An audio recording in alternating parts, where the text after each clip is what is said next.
Racikan Berita 1.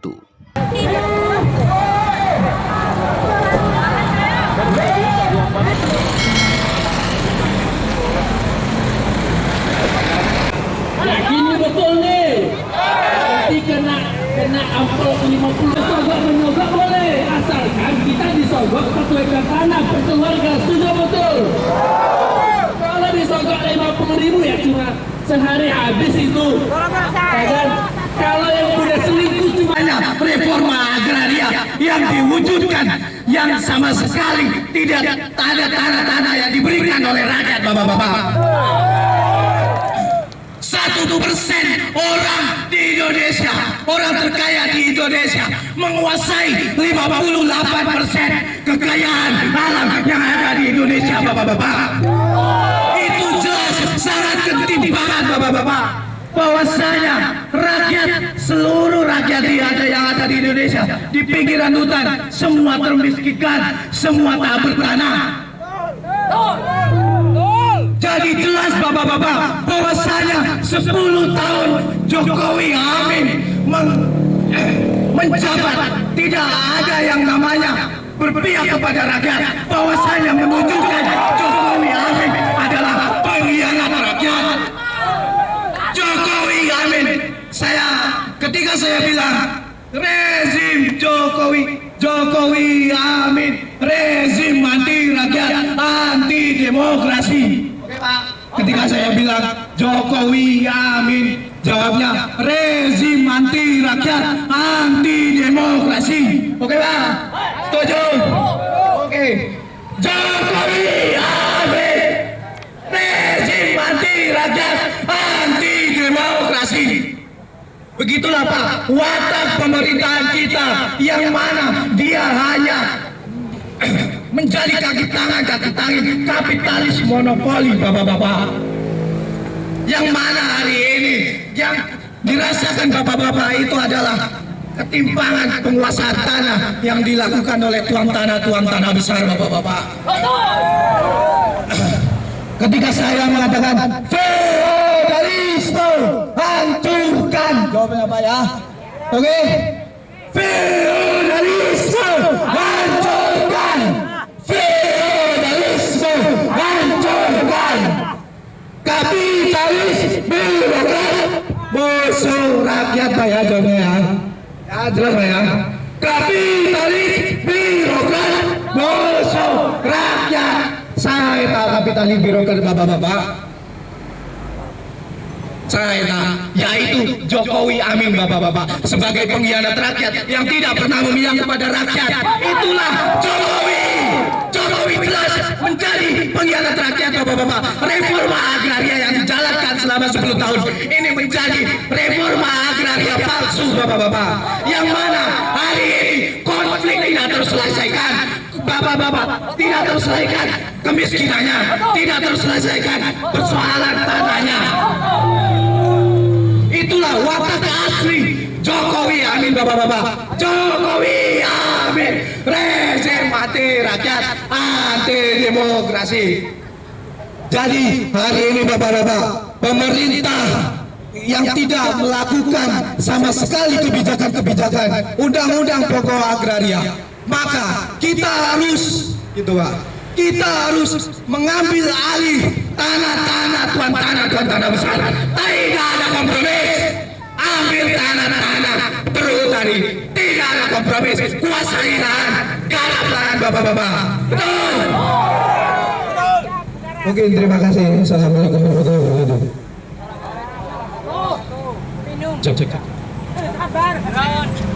Assalamualaikum warahmatullahi wabarakatuh. Rapatkan barisan bapak-bapak, ibu-ibu, rapatkan barisan. Hari ini kita merayakan satu bentuk jaminan hak atas tanah untuk petani lewat Undang-Undang Pokok Agraria tahun 1960. Bicara petani justru bicara tanah, tapi berbanding terbalik, hari ini kita tidak pernah diberikan akses tanah karena kita tidak punya tanah. Alangkah mirisnya hari ini ketika besarnya negeri agraris ini kita masih menuntut hak atas tanah kita. Miris nggak ibu-ibu? Untuk itu bapak-bapak dan ibu-ibu yang ada di sana, kawan-kawan SPI yang ada di Indramayu agar segera merapat dan berdiri dan bersolidaritas hari ini.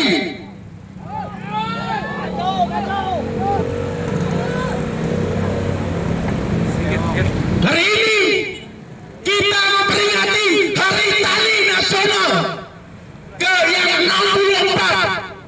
Kita telah melewati beberapa rezim-rezim presiden di mana supremasi reforma agraria itu tidak dilakukan secara adil dan benar. Mereka tidak memberikan hak-hak terhadap petani. Kita menuntut hak-hak petani lewat reformasi era birokrasi. Reforma agraria birokrasi kita itu terlalu bertele-tele, terlalu berlibat-libat. Sampai berapa tahun? Banten berapa tahun? 50 tahun lebih. Bayangkan, satu generasi. Indramayu mungkin baru, tapi sama penjajahan yang kita rasakan sama. Kita dijajah oleh negara. Lawan kita adalah perusahaan BUMN. Untuk itu, ibu-ibu, bapak-bapak, mari kita bersumpah untuk menyatakan sikap kita hari ini terhadap pemerintah. Bargaining posisi kita adalah seorang raja. Kita di sini bukan mengemis, tapi di sini kita menuntut atau mengambil hak kita. Berubah hak tanah, angkat tangan kiri kita. Mari kita ucapkan sumpah petani Indonesia. Bapak-bapak, ibu-ibu yang ada di belakang yang duduk-duduk, mari berdiri hargai kami di sini.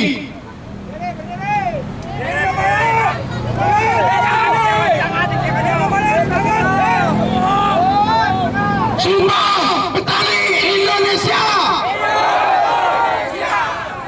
Kami petani Indonesia bersumpah bertanah air satu, tanah air tanpa penindasan, berbangsa satu, bangsa yang akan menemukan keadilan dan berbahasa satu, bahasa tanpa penjajahan, bahasa tanpa kriminalisasi, dan bahasa tanpa kolonialisme. Hidup petani, hidup petani, hidup petani. Terima kasih.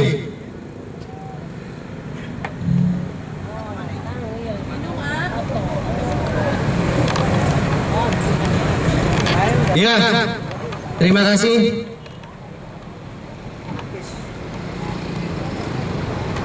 Hidup petani, hidup SPI, masih semangat. Ada satu lagi yang mau menyampaikan orasi, silakan. Pak Korlap, Bung Hafiz, Bung Hafiz.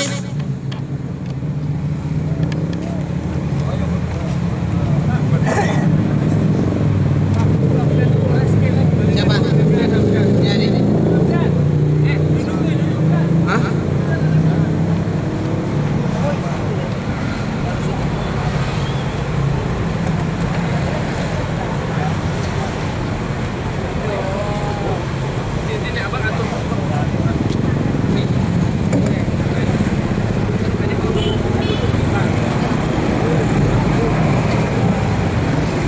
Assalamualaikum warahmatullahi wabarakatuh. Masih semangat bapak-bapak? Udah makan belum?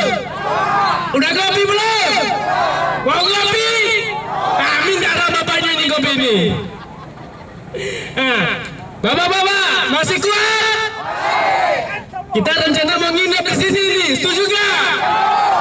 Soalnya lahan di sana bagus nih, bisa ditanam sepertinya. Cocok. Traktor ada, Tapi nggak ada. Cangkul ada. Parang ada. Berarti aksinya bawa parang dong. Siap nyangkul di dalam. Iya nih. Selama tanah kita di Indramayu, tanah kita di Pandeglang, di Lebak tidak diberikan, kita akan nanam di sini. Setuju? Nanti disuruh bongkar nggak siap? Siap nggak? Bapak-bapak, kita mau sampaikan hari ini adalah hari rayanya para petani, tahu nggak? Kalau hari raya biasanya ada kuenya nggak? Ada nggak? Nah, kalau kita nggak bawa kue, kita nggak bawa traktor mau nanam, betul apa betul? Betul apa betul? Saudari, siap nanam? Siap nanam? Enak aja mereka, udah mau pulang aja nih, 5 tahun. Tahun 2019 kemarin, kita pilih mereka bapak-bapak. Siapa yang milih partai A kemarin? Yang milih partai warna merah kemarin siapa? Siapa yang milih partai orange kemarin? Bu, kalau dari Indramayu saya kemarin calegnya, Bu. Calegnya saya tahu enggak? Cuman kita belum menang, Bu. Suara ketua Penggat cuma 2.000. Kita butuh 20.000. Ya nggak menang lah, Bu. Dan suara Zulfikar kemarin cuma 500. Kan tetangganya nggak milih dia. Bapak-bapak, ibu semuanya, hari ini kita mau mengingatkan bapak-bapak yang ada di dalam itu, kalau hari ini adalah hari raya petani. Oleh karena itu, tanah kita, ladang kita, tanah nenek moyang kita harus dikembalikan. Betul apa betul? Kalau tidak dikembalikan, apa namanya? Rongsok.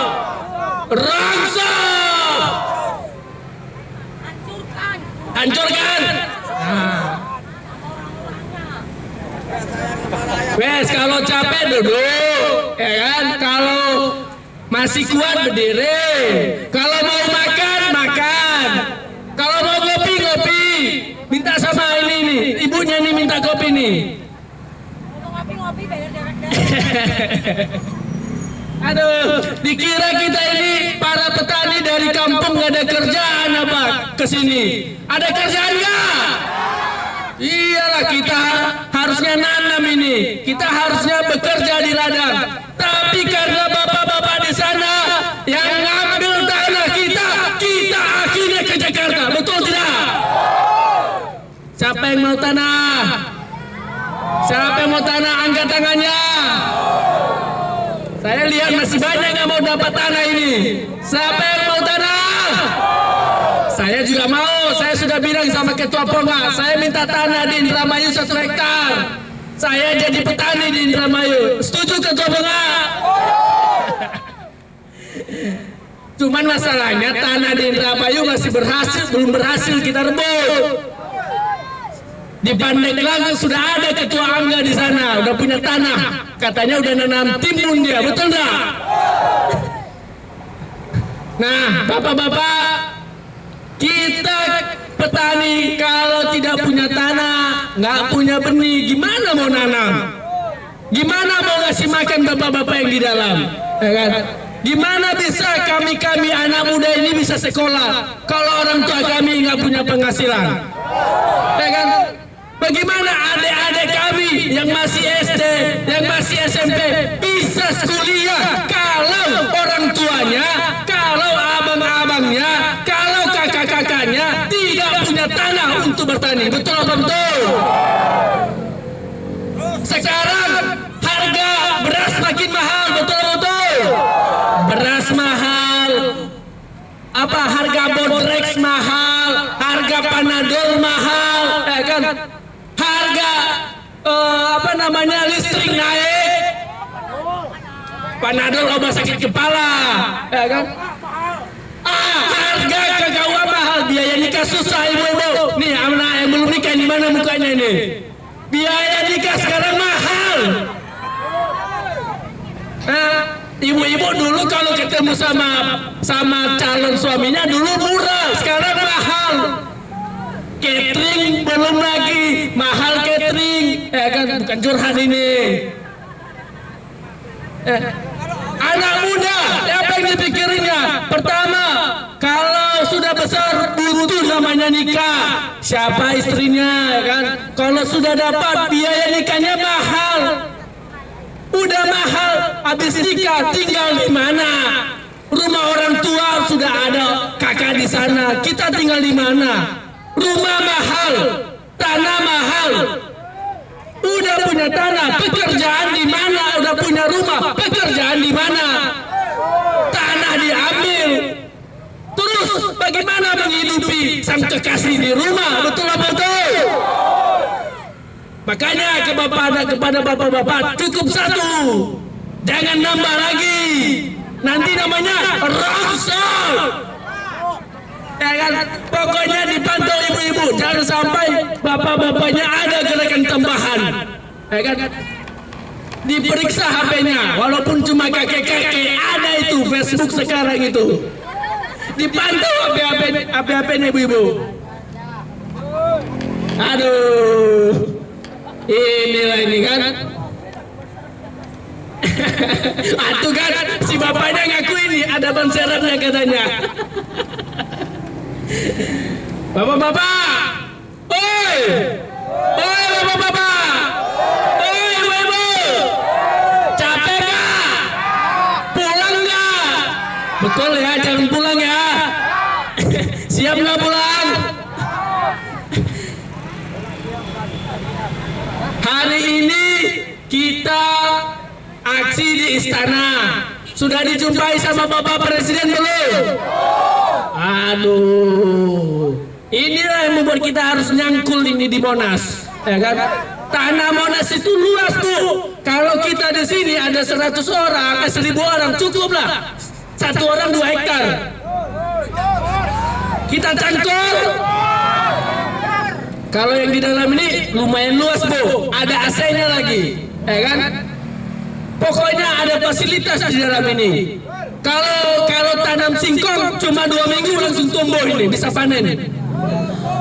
Karena banyak hasil korupsi dalam ini. Pagarnya aman ya, nggak bisa masuk kambing ini. Nah, bapak-bapak, ibu-ibu semuanya, kita hari ini mau menegaskan bahwa kalau petani itu butuhnya tanah, itu butuhnya bibit, itu butuhnya air, ya kan? Bukan janji manis, bukan janji manis, janji manis bapak DPR, janji manis bapak semuanya. Betul kan? Ini aksi sebetulnya milik petani.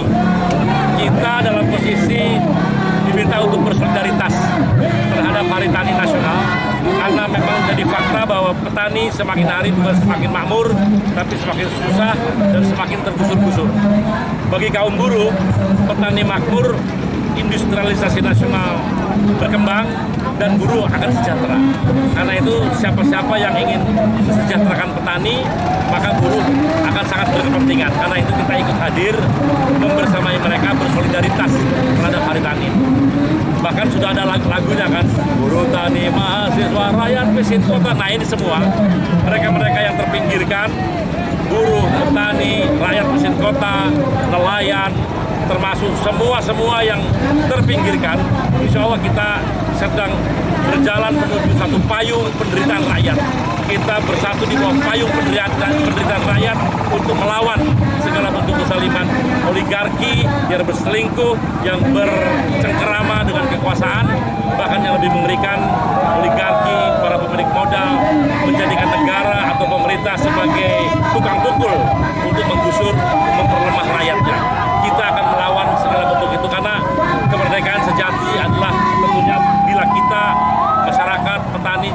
memiliki tanahnya. Ketika tanam paksa di zaman Belanda dulu 1830-1870 itu rakyat Indonesia tidak diusir dari tanahnya, hanya dipaksa untuk nanam 20% saja dari tanah yang dia miliki untuk menanam apa yang dibutuhkan di pasar internasional. Belanda memaksa 20% ditanami kopra, kopi, teh dan sebagainya. Itu pun dibeli oleh pemerintah Belanda, kemudian dijual ke negara-negara Eropa.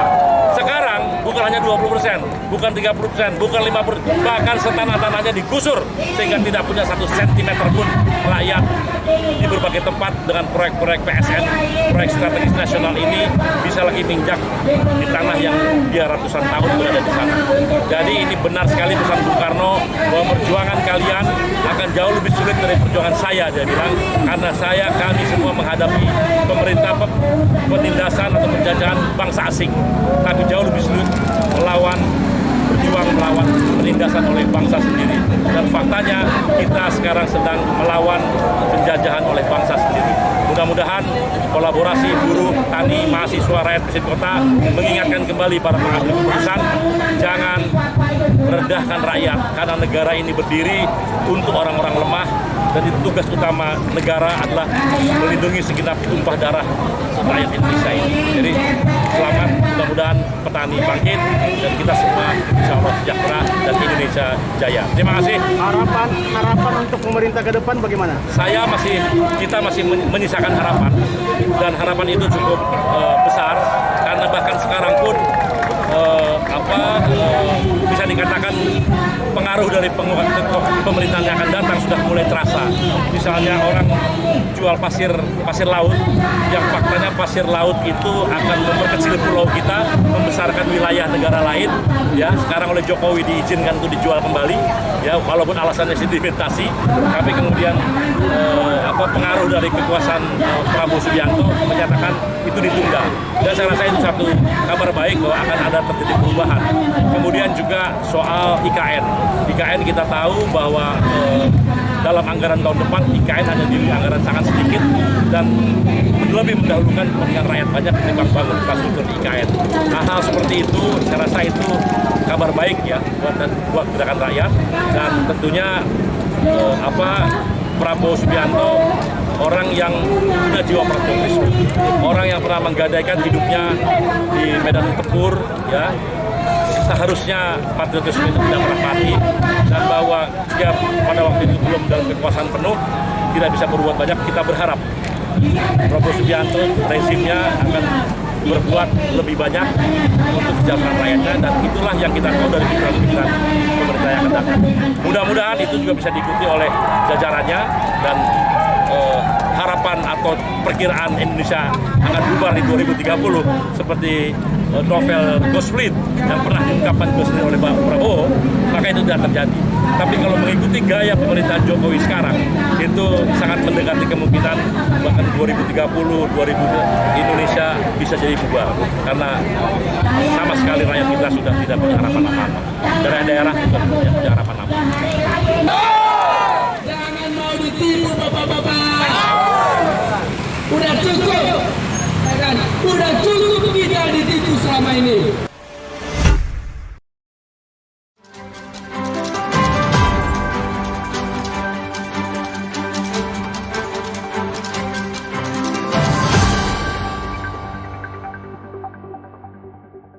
Racikan Berita 1.